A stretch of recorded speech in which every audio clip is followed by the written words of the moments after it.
김정은 북한 국무위원장이 18일째 모습을 드러내지 않고 있습니다. 정부는 한간에서 제기된 건강 이상설을 일축하며 북한의 특이 동향이 없다는 입장인데요. 이런 가운데 문재인 대통령이 남북 경협 추진을 언급해 귀추가 주목됩니다. 네, 남북 경협의 실효성과 대북 정책의 방향 살펴보도록 하겠습니다. 시청자 여러분의 다양한 의견 문자로 받고 있습니다. 샵 3698번으로 보내주시면 토론회 실시간으로 반영하도록 하겠습니다. 오늘 두 분 모셨습니다. 김열수 한국군사문제연구원 안보전략실장, 또 박원곤 한동대 국제지역학 교수 자리하셨습니다. 어서 오십시오. 네. 어서 오십시오. 안녕하세요. 네. 박원균 교수님. 네. 우리 정부는 김정은 국무위원장의 건강 이상설에 대해서 분명한 정보가 있는 것 같아요. 아니라고 그러는데 근데 외신 보도나 이런 건 여러 가지 보도가 나오는데 뭐 어떻게 해석해야 될까요? 뭐 사실 정보가 제일 많죠. 그리고 네. 아주 자신 있게 지금 얘기를 하고 있어서 저는 우리 정부의 발표 맞을 거라고 생각을 하는데요. 그럼에도 지금 몇 가지 상황에서 의구심을 계속 증폭하는 것은 분명히 예. 있습니다. 첫 번째는 4월 15일 태양절 날 결국 김정은 위원장이 금수산 궁전 참배를 하지 않은 게 이제 그 빌미가 됐다라고 생각이 되고요. 그리고 뭐 이전에도 이 자맹을 한 적이 있습니다만 지금 자맹 기간이 계속 길어지고 그 북한 매체에서 전혀 발표를 하지 않는 부분도 있고요. 예. 그리고 세 번째는 김정은 위원장 건강이 이상하다라는 지금 설이 나오지 않습니까? 근데 이미 뭐 우리가 2018년 이후로 여러 번 직접 봤습니다만 사실 건강에 문제가 있어 보이죠. 그래서 그것도 이제 증폭을 한다 생각이 되고요. 가장 최근에 제가 좀 의구심을 갖고 있는 게 20일부터 24일에 한미가 공중 연합훈련을 했고요. 21일에는 미국과 일본이 공중 연합훈련을 했는데 그때 B-1B 랜서 전략폭격기가 한반도 쪽으로 날아왔습니다. 예. 그런데 북한 매체에서 아무런 반응이 없어요. 근데 여태까지 그런 적이 없었거든요. 특히 공중 연합훈련에 대해서는 늘 북한이 굉장히 민감하게 반응하는 거였고 기억들 하시겠지 모르겠지만 2018년에 그 판문점 회담 이후에 그때도 그 맥스 선더라는 물론 지금보다는 대규모 공중 연합훈련이었긴 했지만 그걸 하니까 북한이 한국과의 모든 대화를 단절한 그런 적도 있었거든요. 근데 지금 훈련을 한 지 한참 지났습니다만 여전히 훈련에 대해서 아무런 반응이 없는 것도 이전과는 매우 다른 상황이다 그렇게 판단합니다. 네. 예. 김열수 실장님, 그러면 그게 어떤 군사적으로 좀 다른 의미가 있는 겁니까? 우리 지금 박 교수님 말씀하신 거는? 군사적인 의미가 아니고요. 네. 지금 박 교수님 말씀하신 것은 한미가 그렇게 연합 공군 훈련을 했다라고 하면 북한도 여기에 대해서 엄청나게 반발을 하든지 뭐 언론 매체를 통해서 굉장히 뭐라고 얘기를 해야 될 텐데 그 얘기를 안 하고 있다는 것이 지금 수상하다는 그런 뜻으로 말씀을 하신 거죠. 제가 볼 때는 저도 뭐 박 교수님 말씀에 동의합니다. 그러니까 정부의 말을 저는 믿죠. 근데 크게 보면 이제 시나리오를 가지고 아마 이 김정은의 신변을 얘기하는 것이 아마 우리 시청자분들이 훨씬 더 쉽게 이해하지 않겠는가 생각합니다. 첫 번째는 유고요. 유고. 네. 두 번째는 위중. 뭐 수술은 했지만 위중한 상태다. 세 번째는 뭐 간단한 시술을 했지만 회복 중이다. 뭐 이게 뭐 걱정하거나 뭐 그럴 게 아니다. 네 번째는 아주 일상적인 정상적인 생활을 하고 있다. 단지 코로나를 피해서 거기에 가 있을 뿐이다. 제가 볼 때는 1번, 2번 시나리오는 아닌 것 같아요. 이거는 이제 페이크도 많이 있고 위중은 아니다. 그렇죠. 유고나 위중은 아니고요. 3번과 4번의 중간쯤 가 있지 않겠는가. 그게 아주 뭐 시술을 하든 수술을 하든 아주 경미하게 했을 거고 회복 기간이 있을 거고 또는 뭐 코로나 피해서 경겸이 거기 가 있을 거고. 예. 그래서 전체적으로 보면 정부의 말에 신뢰성을 두고 이걸 볼 필요는 있지만 여전히 3번의 가능성에 대해서도 생각해 볼 필요는 있다 이렇게 보죠. 그런데 과거 이제 김정일 위원장 사망 당시에도 우리 정부가 특별한 정보가 없어서 제대로 대응을 하지 못하지 않았습니까? 그래서 이번에도 정말 정부가 알고 있는 거 맞냐 이런 의문도 나오는 것 같아요. 정부가 가지고 있는 정보는 굉장히 많이 있죠. 우선 이제 한미 간의 정보 자산들이 있고요. 그리고 이제 가장 중요한 것은 우리가 휴민터 인간 정보거든요. 인간 정보는 우리가 아주 우수합니다. 그래서 한미가 가지고 있는 정보 자산 보면 영상 정보가 있고 또 통신 정보가 있고 신호 정보가 있거든요. 그래서 최근에 이제 잘 아시겠지만 한 10일여간을 이렇게 보면 미국이 엄청난 정보 자산들이 이 한반도 상공을 이제 떠다녔고요. 여기에 이제 심지어 어떤 날은 6대가 이제 동시에 뜨기도 했단 말이죠. 미국의 정찰기 5대, 한국의 정찰기 1대. 그러면 계속 이제 정보를 주고받으니까 정보 생산이 될 거 아닙니까? 최초에 이제 하나씩 모이던 것이 첩보 수준으로 있다가 이것이 점점 이제 여러 가지 수단들이 얹혀지고 분석을 하다 보면 점점 사실에 가깝게 분석이 되는 거거든요. 그렇기 때문에 뭐 정보의 분석 그걸 볼 때 여러 가지 신호 정보, 영상 정보, 음성 정보 그리고 휴민트 인간 정보까지 다 합해서 볼 때 지금 국방부 장관이나 또는 통일부 장관이 얘기하는 것처럼 그런 쪽에 좀 가깝지 않겠는가라고 보고요. 네. 김정일 위원장 때의 정보 수단하고 지금의 정보 수단하고는 조금 다릅니다. 그때 당시 우리가 가지고 있는 정보의 수단이라고 하는 것 또는 한미가 공조하고 있는 거하고 지금은 훨씬 더 이제 발전되고 네. 훨씬 더 성능이 좋은 걸 가지고 있다는 그런 뜻이죠. 네. 예. 박 교수님, 그 트럼프 대통령은 지금 몇 차례에 걸쳐서 김정은 국무위원장에 대해서 얘기를 하고 있는데 본인이 알고 있다고 또 확실히 얘기한 다음에 이번에는 말하고 싶지 않다. 최근에 그렇게 얘기했는데 뭔가 그 사람의 말하는 어법이 과장된 어법도 있고 해서 예. 조금 믿을 수는 없지만 그래도 정보를 확실하게 가지고 있지 않겠습니까?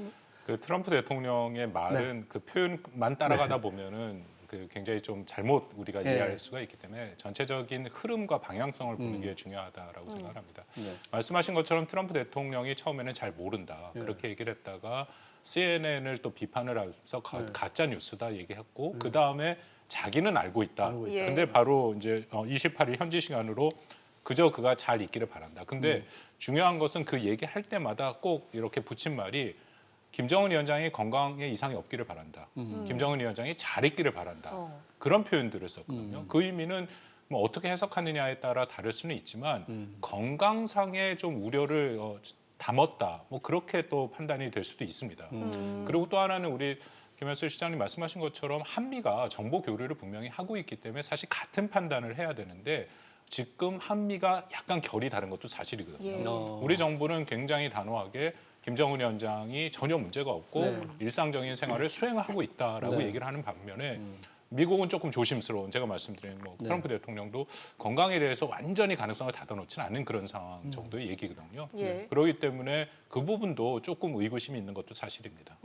중국의 의료진이 또 북한에 들어갔다는 보도도 나오지 않았습니까? 이건 어떤 의미로 봐야 될까요? 예, 그 중국의 의료진이 이제 들어간 것이 이제 두 가지 차원에서 해석이 가능하겠죠. 첫 번째는 김정은 위원장하고 직접 관련을 시켜서 본다면 김정은 위원장의 몸에 이상이 있으니까 그 북한 의사들을 좀 지원해주고 좀 더 정확하게 진단하고 그 뒤 후유증을 없애기 위해서 김정은만을 위해서 이제 거기에 북한에 들어갔다 이렇게 해석할 수도 있고요. 예. 두 번째는 지금 코로나19가 북한에서도 아주 심각하거든요. 뭐 어떤 때는 정확한 사망 숫자까지 나오는데 그거는 믿을 바는 못 되지만 전반적인 걸 봐서는 지금 북한도 통제를 지금 뭐 굉장히 뭐 열심히 하고 있잖아요. 네. 길거리에 뭐 여기 방역 마스크 안 쓰고는 못 다니게 할 정도고 학교 개학도 원래는 이제 4월 초에 학교 개학하는데 한 번 연기했다가 다시 5월 중순으로 다시 연기를 했거든요. 그러면서 이제 중국에다가 이 코로나와 관련돼서 좀 전문가들을 보내달라라고 이제 요청을 했으니까 그 전문가들이 비행기로 타고 갔을 수도 있는데 둘 중에 하나일 텐데 지금은 이제 전반적인 정황을 보면 오히려 두 번째에 가까운 그런 목적으로 들어가지 않았겠는가 이렇게 보죠. 아, 그렇습니까? 네, 네. 지금 북한의 코로나19 상황은 공식적으로 알려지지 않고 있기 때문에 여러 가지 의문점이 나오는데 뭐 평양 주민들이 사재기를 한다 이런 소식도 들리긴 하네요. 아마 그거는 뭐 확인이 될 겁니다. 평양 소식은 상당히 공개됐고 얼마 전에 북한 스스로가 평양을 좀 열어서 외신들이 들어올 수 있게 봐줬거든요. 근데 말씀하신 것처럼 코로나19에 대해서는 여전히 단 한 명의 확진자도 없다라는 그런 입장을 밝히고 있는데 청정 국가라고 자랑을 하죠. 그렇죠. 근데 네. 유엔에서 실제 북한 사업을 하는 기관들 같은 경우에 있을 것이다. 그리고 우리 에이브람스 주한미군 사령관도 거의 확신에 차게 뭔가 전파가 됐을 거다 얘기를 하고요. 코로나19에서 최근 지금 북한 상황에 제가 조금 우려가 되는 게 그 최고 인민회의를 했거든요. 예. 그러면 전국 각지에서 687명이 모였습니다. 네. 이건 사실 굉장히 어려운 일이고 코로나가 전파가 됐다면은 그들이 다 모여서 거기에 같이 모이면 또 평양이 네. 좀 위험할 수도 있거든요. 그래서 하나의 그 지금 일종의 가설 중에 하나가 김정은 위원장이 평양이 지금 코로나가 문제가 심해서 원산으로 갔다 얘기를 하는데 그 부분도 제가 조금 그 해석이 부족하다라고 생각하는 게 아까 말씀드린 것처럼 그렇다면 단순히 뭔가 격리를 위해서 원산에 가서 2주 우리가 격리하는 식으로 하면 정상적인 생활은 가능한 거거든요. 그러면 공중훈련에 대해서는 최종적인 재가를 내릴 수 있습니다. 네. 거기에 대해서는 한국과 미국, 일본에 대해서 비판을 해야 되는데 그 수위는 결국 최고 지도자가 결정을 해야 되는데 네. 그렇지 않았다라는 거에 대한 설명이 여전히 좀 부족한 부분이 있죠. 작년에도 김정은 위원장이 오랫동안 안 나타난 적이 있었잖아요. 예. 네. 오늘 뭐 국방장관이 오늘 국회에서 할 때는 뭐 27일간 나타나지 않은 적도 있다. 뭐 이런 네. 얘기도 하고. 지금 김정은 위원장이 안 나타난 것은 최장은 이제 2014년도 9월 달이죠. 가을에. 예. 그때 이제 발목에 있는 무슨 호 그거 예. 이제 수술한다고 한 40일 정도 안 나타났기 때문에 그때 당시에 이제 가을에 최고인민회의가 있었는데 그때 참석을 안 했고 그래서 40일 동안에 이제 자명했던 게 있고요. 2019년도 5월 달에도 한 22일 동안 안 나타난 적이 있습니다. 그래서 5월 달에 단거리 미사일 발사하고 난 뒤에 자강도 시찰할 때까지 22일 안 나타났고요. 그리고 이제 올해 같은 경우에도 이미 김정은이가 21일 동안 안 나타난 적이 있는데 1월 25일 날 그 삼지연 네. 그 극장에서 기념 공연했거든요. 그리고 나서 2월 16일 날 자기 아버지 생일 때 그때 이제 만수산 기념궁전에 가가지고 참배할 때까지 그 기간이 한 21일 정도 되는데 그때 안 나타났죠.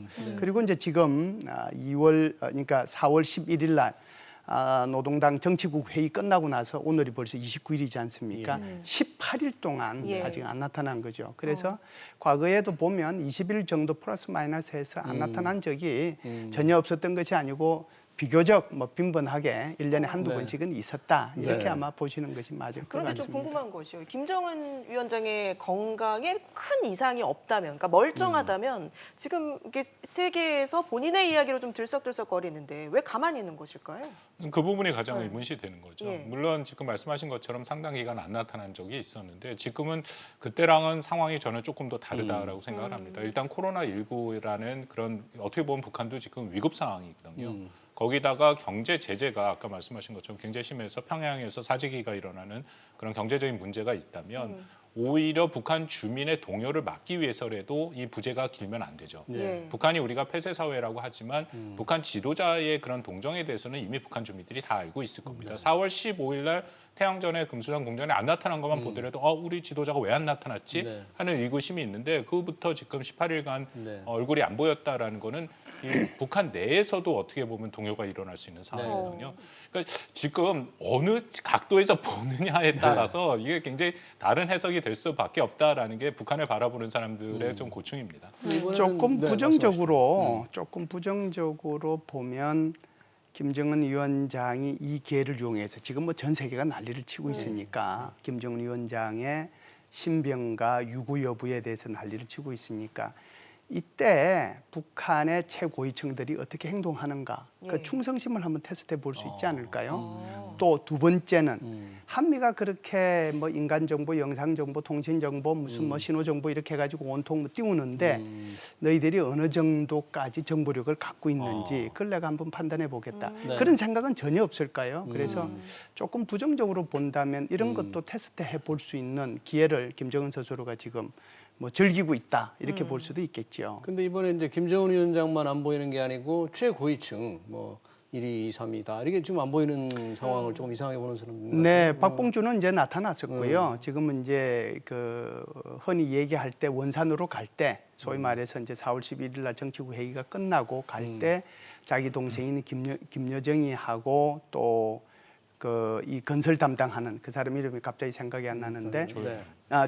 조용원이 하고 데리고 갔거든요. 그 사람은 4월 15일 날 금수산 기념공연 참배할 때도 안 나타났어요. 그러니까 왜 같이 갔으니까. 같이 갔으니까. 그래서 이 사람들만 지금 계속 같이 이제 행동을 하고 있는 거고. 네. 하도 이제 왜 다른 사람들도 안 나타나고 네. 최고위층도 안 보이느냐고 지금 질문하시니까 박봉주 이제 같은 사람은 어제 이제 얼굴을 공개해서 보여줬죠. 네. 그러면 지금 김여정 그 노동당 제1부부장 얘기가 나와서 그러는데 일부에서는 뭐 김정은 국무위원장이 빨리 뭐 승계 후계 구도를 정할지 모른다 이런 보도까지 좀 나오고 있는데 뭐 아직 30대 중반밖에 안 됐는데 그게 가능할까요? 그런 후계 문제가? 저는 좀 부정적으로 봅니다.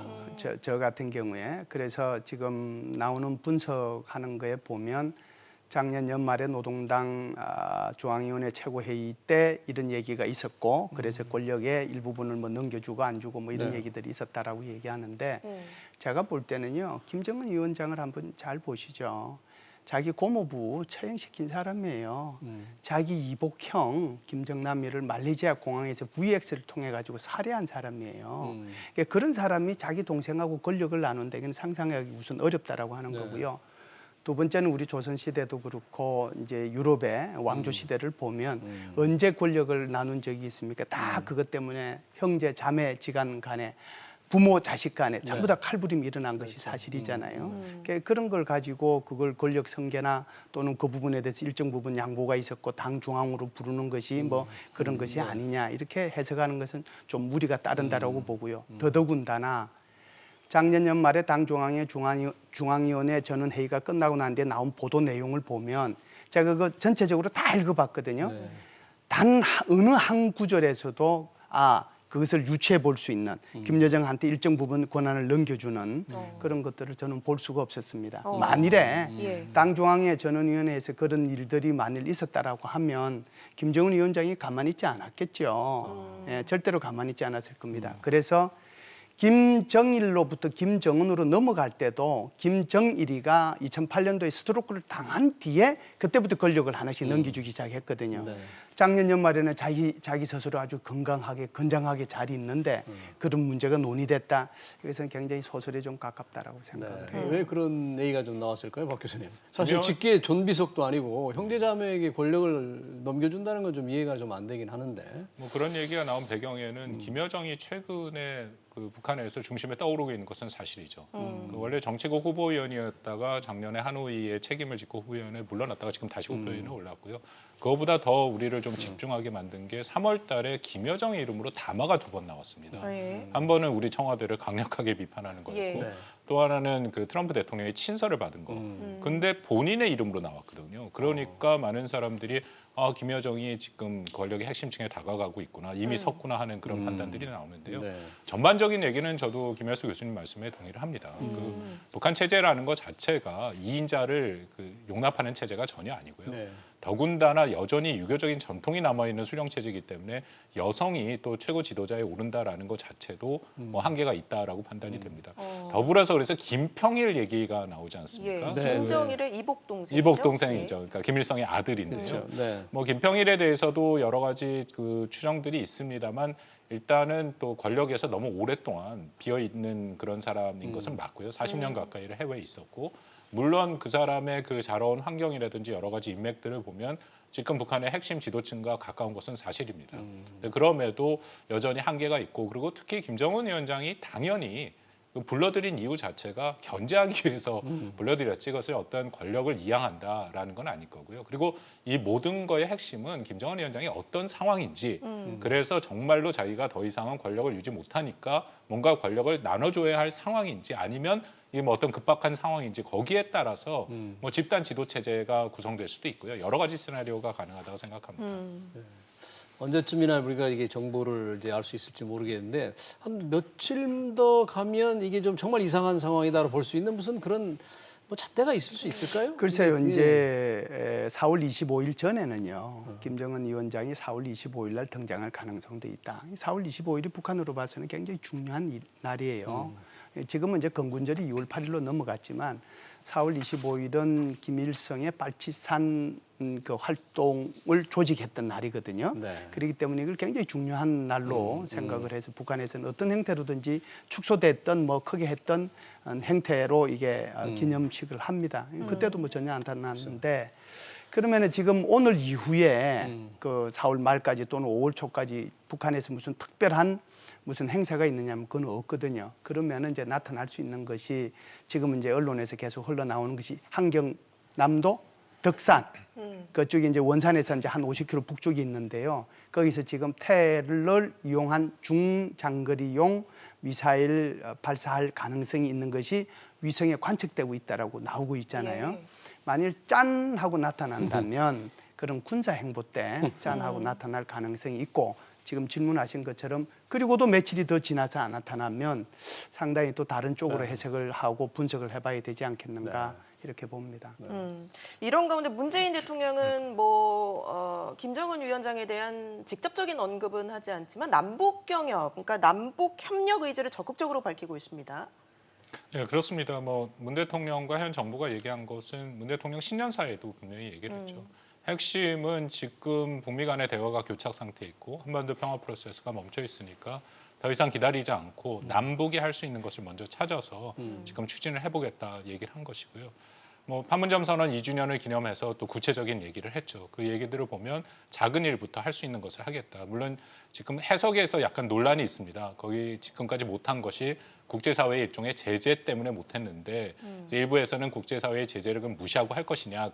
뭐 제가 이해하기로는 제가 읽기로는 그렇지는 않고요. 네. 제재 안에서도 우리가 할 수 있는 작은 일부터 해보겠다 해갖고 실질적으로 뭐 문 대통령이 얘기했던 거는 방역협력, 철도 연결, 비무장지대 국제평화지대화, 공동 유해 발굴 사업, 네. 그리고 이산가족 상봉입니다. 물론 이것도 제재에 어느 정도 저촉이 되는데 그래도 미국이나 국제사회의 제재에 대해서 비교적 유해나 면제를 받을 수 있는 부분들이거든요. 예. 그래서 아마 적극적으로 추진하겠다는 의지를 다시 한번 밝혔는데요. 관건은 북한이 호응을 해야 되는데 지금 북한의 호응이 없다라는 것이죠. 네. 방역 협력 같은 경우에는 뭔가 좀 일어나도 될 수 있을 법한데 철도 협력은 미국이 굉장히 좀 긴장하면서 신경 쓰지 않을까요? 괜찮습니까? 네, 철도협력은 두 가지로 나눠서 네. 봐야 됩니다. 이제 엊그제 제진에서 통일부 장관, 교통부 장관 네. 같이 모여가지고 뭐 행사를 했잖아요. 네. 4월 27일 날. 그 행사한 것의 핵심이 제진부터 강릉까지 지금 그 구간이 끊어져 네. 있거든요. 소위 말하는 이제 동해 북부선의 일부라고 볼 수 있는데요. 네. 이게 한 110km 정도 됩니다. 이거부터 먼저 하겠다라고 하는 거예요. 그러니까 이거는 우리 한국 거니까 이걸 오늘 뭐 해도 관계없고 내일 해도 그는 전혀 관계없어요. 미국하고도 관계없는 거고. 그래서 이제 계획을 올해 중으로 마무리하고 지금 계획상으로는 내년 연말쯤 착공식을 가졌으면 좋겠다라고 이제 생각을 하는 거고 그 사이에 북한의 비핵화 문제가 진전이 되고 남북 관계가 진전이 된다면 북쪽으로의 남북 간의 철도 연결이 가셔야 될 수도 있겠지요. 근데 비핵화와 좀 미국에서는 뭔가 우리의 남북 협력에 관해서 늘 하는 게 북한의 비핵화와 좀 보조를 맞춰라. 그러니까 비핵화가 진전이 안 되는데 너무 성급하게 가면 좀 곤란하지 않느냐 하는 투의 발언이나 입장인 것 같아요. 그렇습니다. 미국의 트럼프 행정부는 일관된 그 입장을 계속 밝히고 네. 있죠. 남북 대화나 남북 협력 자체를 반대하는 것은 아닌데 그것은 비핵화와 반드시 같이 가야 된다. 이제 그런 입장이고요. 이번에도 비슷한 입장이 미국 국무부에서 나왔습니다. 그 남북 철도 사업에 대해서는 미국과 상당한 협의를 한 것은 사실이고요. 예. 이게 북한이 가장 원하는 3대 산업이 그 가장 낙후된 거죠. 철도, 도로, 산림인데 이것에 대해서는 제가 이야기한 미국에서도 상당히 전향적인 입장은 맞습니다. 미국에서 가장 신경 쓰이는 거는 북한 정권에 현금이 들어가고 돈이 들어가는 건데 예. 북한 자체에 어떤 인프라를 구축하고 산림 사업을 하고 그러는 것은 그거 자체는 반대를 하지 않거든요. 근데 문제는 이것이 지금 제재에 걸려 있으니까 국제사회의 유엔 제재뿐만 아니라 미국 국내 제재도 있으니까 이 제재에 대해서 예외를 막기 위해서는 미 재무부의 이 규정들이 있거든요.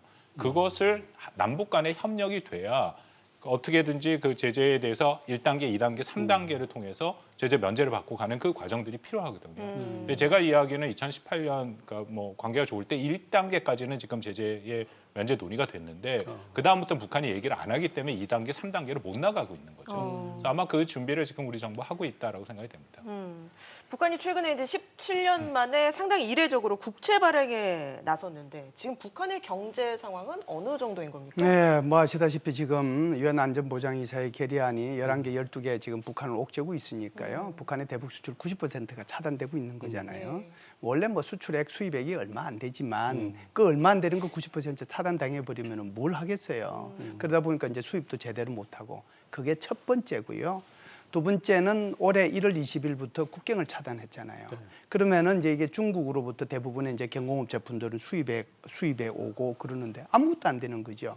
말이 그렇지 1월 20일부터 지금 만 3달이 지났단 말이죠. 예. 그러다 보니까 아까도 말씀하셨다시피 박 교수님께서 뭐 어떤 지역에서 물가가 덜썩이고 사재기가 있고 이런 얘기들이 이제 있는 이유도 바로 이런 거하고 직접적으로 관련이 되는 거거든요. 그렇다 보면은 돈은 써야 되고 돈은 없고 그럼 고가는 비어 있는데 돈을 쓸 수 있는 방법이 뭐겠어요? 그게 이제 국채 발행이거든요. 국채 발행을 이제 어느 정도 할 거냐 하는 것이 문제인데 과거에도 한번 한 적이 있습니다. 김정일 위원장이 있을 때 있는데 지금은 이제 그 나오는 얘기로는 아마 1년 예산의 한 60% 정도 국채 발행을 하지 않겠는가. 그러면 이제 우리가 언뜻 생각할 때 북한의 누가 북한의 섭니까? 1년 예산이라고 하는 것이 엄청 많을 것 네. 같지만 제가 뭐 정확하게는 모르겠지만 2018년도에 북한의 1년 예산이 한 80억 달러 되더라고요. 예. 그거 뭐 더하기 해도 100억 달러가 안 된다는 거예요. 100억 달러면 우리나라 돈 10조밖에 안 됩니다. 예, 그중에 이제 한 60%를 국채로 통해 가지고 돈을 걷어들이고 그중에 대부분은 이제 북한의 기업들이 다 맡아서 하겠죠. 그중에 전주들, 돈주들한테 뭐 한 40% 할당량이 네. 돌아가지 네. 않겠는가. 그렇게 해서 이제 확보된 돈을 가지고 예산을 꾸려 나가겠다. 네. 북한의 경제가 점점 이제 힘들어져 가고 있다는 것을 방증하는 거고요. 네. 아시다시피 국제기구에서도 지금 북한의 식량의 위급한 상황에 처해 있는 북한 인구가 1,000만 명이 넘는다라고 발표를 했거든요. 예, 그만큼 이제 위급한 상황으로 점점 빠져들고 있다 이렇게 봐야죠. 네. 북한의 뭐 경제 대표단이 중국에 간다 그러는데 그러면 이런 꽉 막힌 어떤 무역을 어떻게든지 좀 풀어보려고 하는 그런 걸까요? 어떻게 해야 될까요? 뭐 그렇습니다. 지금 사실상 북한의 입장에서는 중국과의 무역이 생명선이죠. 예. 근데 말씀하신 것처럼 1월 말에 북한이 국가 방역 체계를 선포하면서 지금 국경을 다 막아놨습니다. 예. 그래서 지금 방역 물자 같은 경우에도 국제사회가 지원한 것이 북한에 들어가는데 한 달씩 걸린다. 지금 그런 상황인데요. 그럼에도 최근에 보면 중국 쪽에서 그 상당한 물량이 지금 북한한테 들어가고 있다. 이것은 방역 물자가 아닐까 이제 그런 얘기들도 있고요. 네. 그리고 원래 지금 우리 김현수 교수님 말씀하신 것처럼 3개월까지 이렇게 버티는 것도 저희로서는 좀 의아하는데요. 그것도 중국이 어느 정도 지원을 하지 않으면 이것도 매우 힘들다라는 예. 상황입니다. 그래서 그럼에도 지금 북한 경제가 어려운 것은 공식적으로는 무역이 막혀 있죠. 여전히 북한의 코로나 상황이 정확히 모르는데 중국 입장에서도 국경을 열 수는 없는 거거든요. 그러니까 아마 그런 지금 논의를 하려고 북한 대표단이 지금 가고 있다라고 생각이 됩니다. 네. 네, 마지막으로 우리 정부의 대북 정책 방향에 대한 조언, 두 분의 조언 듣도록 하겠습니다. 예, 이거는 이제 대통령께서 4.27 판문점 선언 2주년을 맞이해서 적절하게 말씀을 하셨다라고 생각을 해요. 그러니까 국제 제재의 틀 속에서 우리가 할 수 있는 것부터 먼저 하겠다라고 하는 것이 핵심이잖아요. 그렇기 때문에 문제 방역을 포함을 해서 철도 뭐 이런 걸 하겠다라고 하는 거지. 이거 국제 제재를 넘어서는 그런 협력을 하겠다라고 하는 건 아니거든요. 그래서 지금 뭐 정부에서 취하고 있는 스탠스는 올바른 방향으로 가고 있다 이렇게 말씀드릴 수 있습니다. 예.